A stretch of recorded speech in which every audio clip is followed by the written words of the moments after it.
今天这个相亲现场哈，简直就成了战场了。要不是我及时赶到，这两个人啊，绝对打起来了。这个男生呢，实在是有点极端啊，他直接呢就让这个女生下不来台。他是92年的，女孩呢是95年的，他俩都是北京人，两个人条件啊很匹配，门当户对的。见面的时候呢，双方都很有眼缘，聊的呢也很开心。结果40分钟之后哈，我就听到他们俩在屋里叽里哇啦的喊上了。我呢就推门进去看嘛，这俩人脸都涨红了，吵起来了。原来事情是这样子的哈，快结束的时候，男生呢就问女生觉得自己怎么样，女生就说她挺好的，挺优秀的。那这呢确实也不假，然后女生也问他了，他也说女生挺好的。但是接下来他所问的问题就有点不靠谱了哈。他问女生谈了几个男朋友，人家说没谈几个，大二的时候谈过一个男朋友。他接下来又问了一个问题，那你们同居了吗？女孩说没有啊。然后呢他还继续问，那你现在还是处女吗？这姑娘被这么问哈，就有些不高兴了，说你什么意思呀？我是不是处女跟你有什么关系呢？这个男生啊，看到这个女生有些恼怒了哈，他于是就继续说，你这么激动干什么？事语不是说完了就完了呗，还嚷嚷上了。女生说，你这个人是不是有病啊？相亲有这么直接问人家隐私的吗？啊，我为什么要告诉你啊？你现在还不是我的什么人好不好？是不是有点过分了？难怪你相亲相了这么多年，你也没相到，你是活该的，知道吗？结果这个男生也不示弱了啊，他说怎么着，我还不能有自己的选择吗？我就是不能接受一个女人跟别的男人玩够了，然后呢找一个老实人哈，结婚当接盘侠，还操控别人3代的财产，还要给你优渥的生活，提供情绪价值，凭什么呀？反正我是不要这样的。大家觉得这个男生哈，到底他是有病呢，还是人间清醒呢？我发现现在的女生她真的有很多幻觉，我今天必须得给你们泼冷水。以下的观点你检查一下是不是自己也有。幻觉一哈，男生比女生多了3000多万，你要是离开了我，那有大把的男人会追我的。我拜托，如果你是在农村，那我恭喜你，肯定是有大把的光棍啊会抢着要你的。但是如果你是在城市，那这个事儿啊就完全反过来了，那是一堆的女生在抢一个男生的局面好吗？幻觉二，男人根本就离不开女人，没有女人他们一天都活不下去。可是据我观察啊，到相亲市场来的80%都是女生，而且呢她们挤破头都要嫁出去。如果年龄大一点了还没有个男人啊，都会被家里边催。这到底是谁离不开谁呀？幻觉三啊，我要是实在找不到喜欢的人了，那我找一个有钱的嫁了算了。我真的是哈，我都想笑你们，真的。你认为有钱的男人是很好找的吗？嫁个有钱人很容易吗？人家有钱人又不是没心没肺哈，会娶一个不爱自己的女人。人家是有钱又不是有病。幻觉四哈，只要我们发生了关系，他就会对我负责任，低下头哄我，不哄我那他就是承认自己是渣男了。小妹啊，你真的是哈太天真了，都已经发生关系了，男人的目的都达到了，他怎么会来哄你呢？他来哄你的几率很小。如果真的是这样的话哈，还能来哄你的话，那是真爱你的人，跟你们有没有发生这件事情啊没有关系啊。幻觉五，我跟你离了婚，肯定会有比你更好的。我的天呀，你还真的是哈中毒中的太深了，这些毒鸡汤。你就看一看有多少未婚的女人她都找不到对象了，还别说你一个离异的女人，你还想找一个更好的，那你的竞争力是什么呀？人家优秀的男人图你啥吗？他不可能图你离过婚生过孩子，还图你人老珠黄吧？你别跟我说你优秀啊，那些优质的男人他找的是年轻貌美温柔贤惠啊，你再优秀他也不一定看得上他，明白吗？今天我来聊一个非常扎心的话题，为什么有些有钱的女孩在北京上海她非常难找对象？那有钱它是分2种的，一种呢是家里有钱，一种呢是自己有钱。今天我们就先说一下哈，家里有钱的女孩在北京上海她为什么很难找对象呢？因为这2种女孩在北京上海实在是太多了，全国有很多哈有钱家庭的女孩都在往北京上海跑，小到一个村长啊，一个国企的小领导，一个处级的干部，做生意的有一定规模的小老板，大到那种级别很高的官员，上市公司的董事长等等哈。但凡手上有几个钱的，咱不说几个亿哈，就说那些3、5千万的这种家庭的女孩，有一半都在北京上海，因为当地满足不了他们见世面的这些梦想啊。但是北京上海可以啊，而且这种家庭的父母呢，也不指望自己的女儿能挣多少钱，做他们自己想做的事，开心就好了。而跟他们一样的男孩呢，都在老家，不管是家里搞房地产的，还是开矿的，还是做机械加工的，儿子都在家里守夜呢。而女孩呢，只需要实现他们自己的人生理想和爱与自由就可以了。所以他们都来到了北京、上海这样的超级大城市，最终的结果就是父母有钱的那些女儿都在北京上海，而男孩呢都在老家。全国各地有钱的女孩呀都往北京上海跑，那他们呢又都想找一个门当户对的男生，结果呀这种供需就严重的失衡了，所以他们是非常难找对象的。什么叫有眼不识泰山哈？有些姑娘她来相亲嘛，明明见的是个富二代，但是她看人家穿了一件优衣库啊，就怀疑对方根本就没啥钱，纯粹就是个骗子。还有些女生因为男生要跟她 AA， 就认为这个男生是个穷鬼，拿不出钱还要跟女生 AA。还有一些女生哈，因为男生饭后打包看不起男生，她觉得这个男生啊就有点 low 嘛。其实这些男生才是被教育的很好的男孩，人家不物质，不攀比，懂得珍惜资源，低调行事，尊重女性。但是这些美德在有些女孩眼里啊，那简直是这是穷人才穿的衣服好不好？这是穷人才干的事儿好不好？但是实际上哈，每个人对于这件事情啊，他真的有不同的理解。有钱人真的不一定他就是靠这些来炫富的，就好像北京人炫富，人家会说走去我的四合院坐坐，在你看来这不就是几百年的破院子吗？有什么好稀罕的？广州人炫富说走吧，陪我去收房租。贵州人炫富会说走，咱俩去整2瓶茅台。如果是你在相亲，你会用什么样的方式让女生知道你是有钱的呢？咱们不要再被那3000万男光棍的数据给骗了哈！知不知道现在中国的女光棍数量已经突破1个亿了？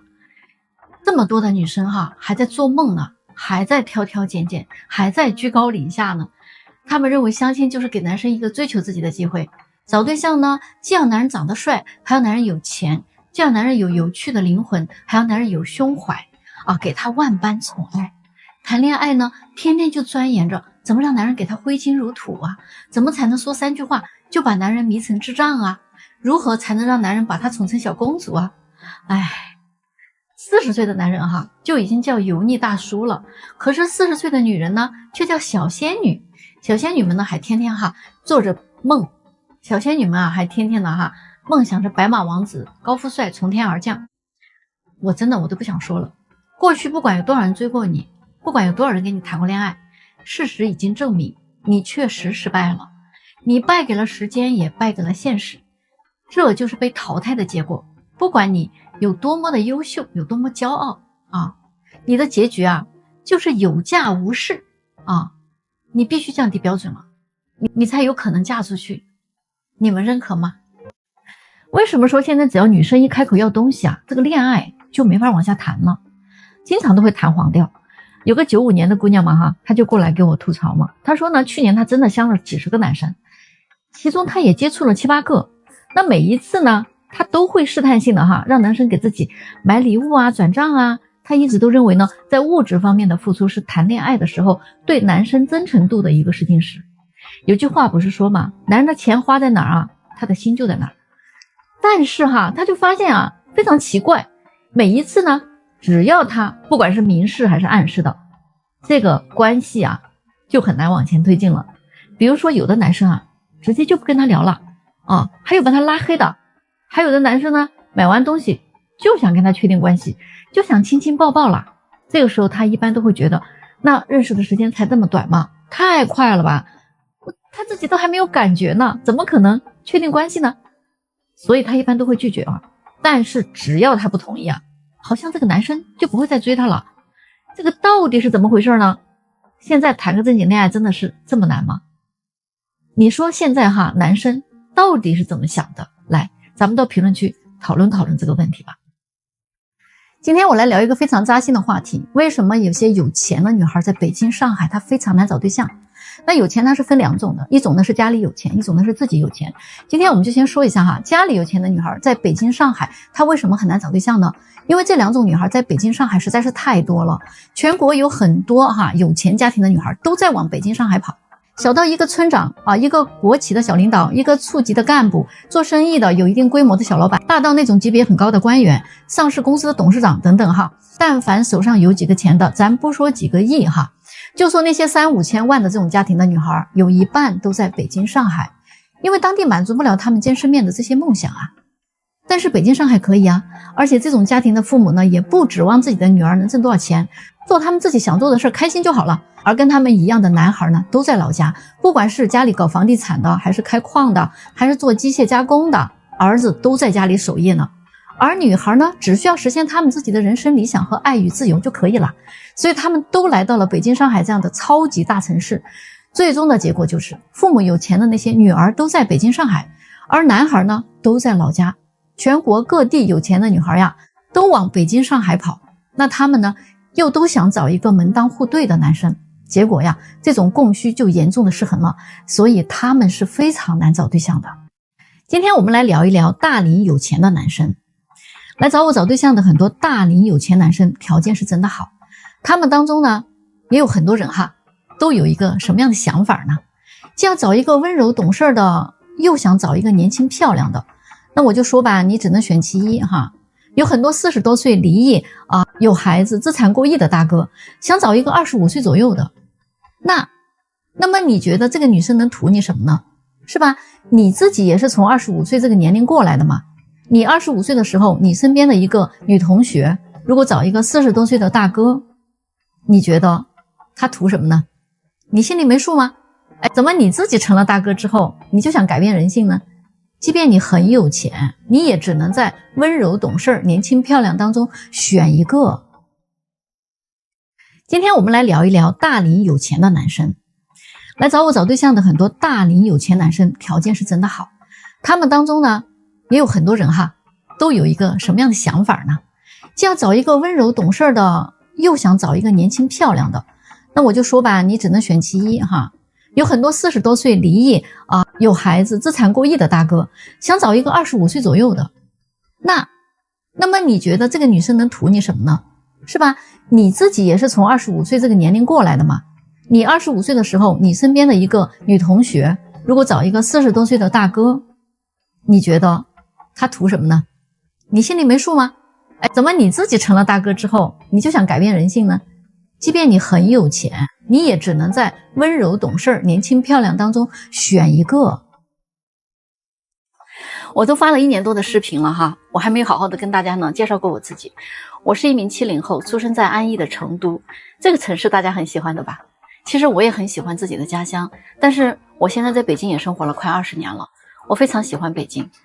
曾经呢，我也是有一份体制内的工作的，由于自己不想过那种一眼就望到头的生活，再加上呢当时年少轻狂嘛，所以我干了3年就辞职了。我做过服装批发，做过零售，摆过摊儿，也开过店。那个时候我赚到了人生的第1桶金。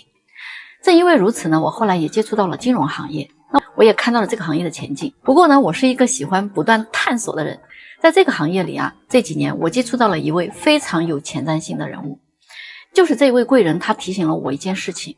他说财会来，财也会去，人是要得善财的，你才能长久。因果是会循环的，求财一定要看路。所以后来我就琢磨了他的话，逐渐我就领悟了其中的意思，我就下定了决心要去做一件能积福报的事情，要做那种可以利益别人的事儿。这样的财它才是干干净净的，多好啊！能够帮助别人又能够利益自己，何乐而不为呢？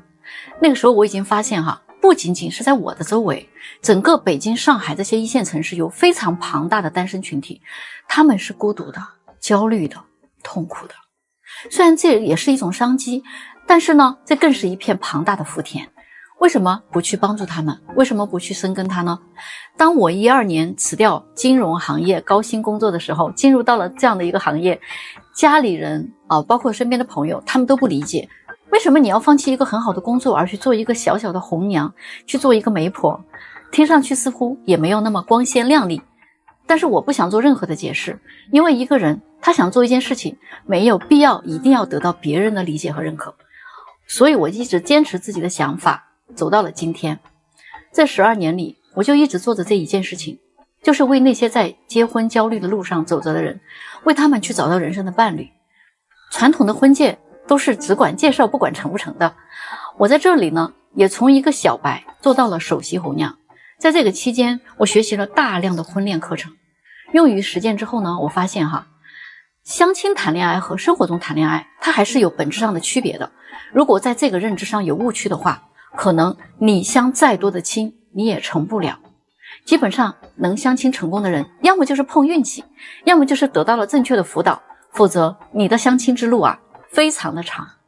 现在我凭着自己的专业积累了10几年的资源和人脉，择偶精准定位加相亲恋爱辅导，帮助过几千人脱单，中间其实发生过非常多的故事啊，让人难忘。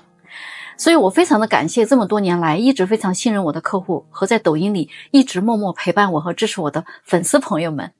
这个故事有点长哈，抱歉了。需要高效脱单的人赶紧关注我，一个不一样的红娘。评论区有家长留言，未来的女婿你好，我是你未来的丈母娘，这个呢就是你未来的老婆，你看看这大眼睛高鼻梁大高个1.7米的标准身材，娶回家绝对没矛盾。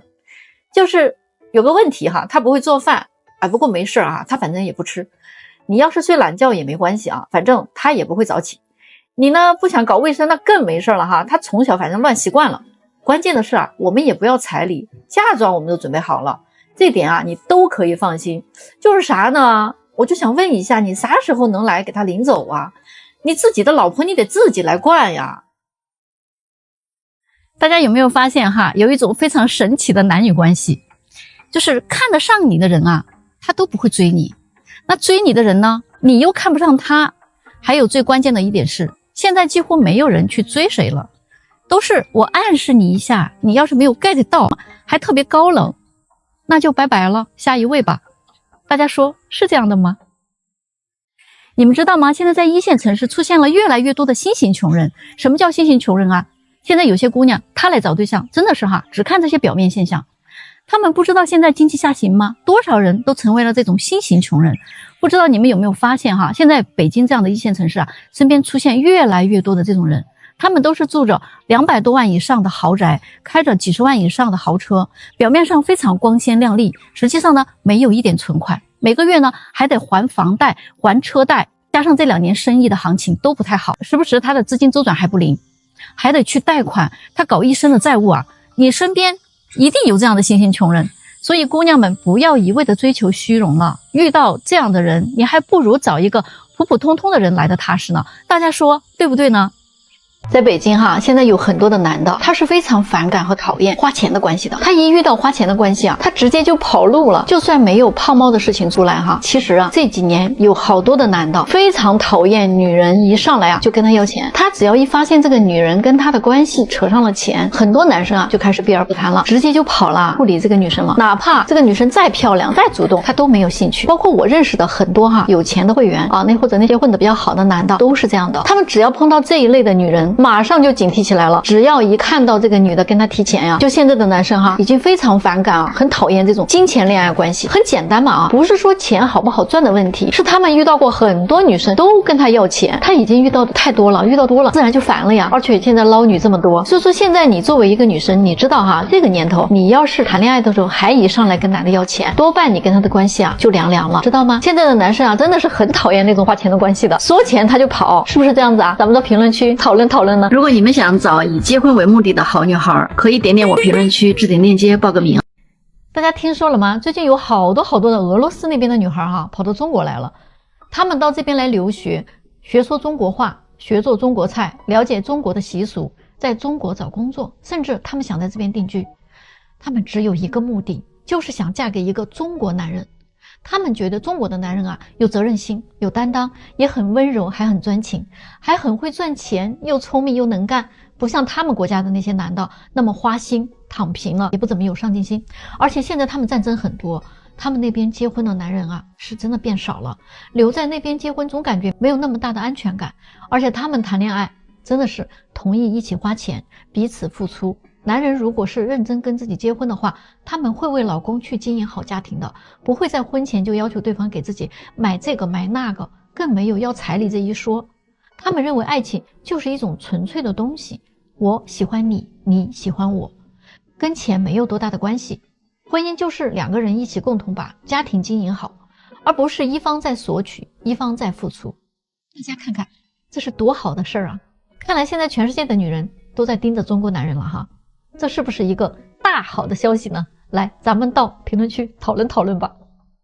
礼金10001，北京妈妈就把她女儿嫁给你了。最近我这来了一位北京的妈妈哈，她的要求呢就是礼金万里挑一，但是要答应她3个要求，她就愿意把她女儿嫁给你。屏幕前的小哥哥哈，你们来听一听合不合理？她女儿今年25岁，本科学历，体制内工作，有一辆10多万的代步车和独立无贷款的个人住房。这个妈妈说了啊，男生呢没有车没有房倒是无所谓的，她呀就只有这一个女儿，只希望女儿以后能过得幸福，所以她的要求就3个。第一，男生要有稳定的工作，月收入在8000以上，有责任心啊，未来能够扛起他们这个小家庭。第二个呢，就是男生的父母要有退休金，这样才能以后给孩子减轻养老的压力。第三呢，婚后不能要求女生当全职太太的，男生也要学会分担家务。那你们觉得这个丈母娘她的要求合不合理呢？对她感兴趣的话，可以点击我评论区置顶的链接报个名。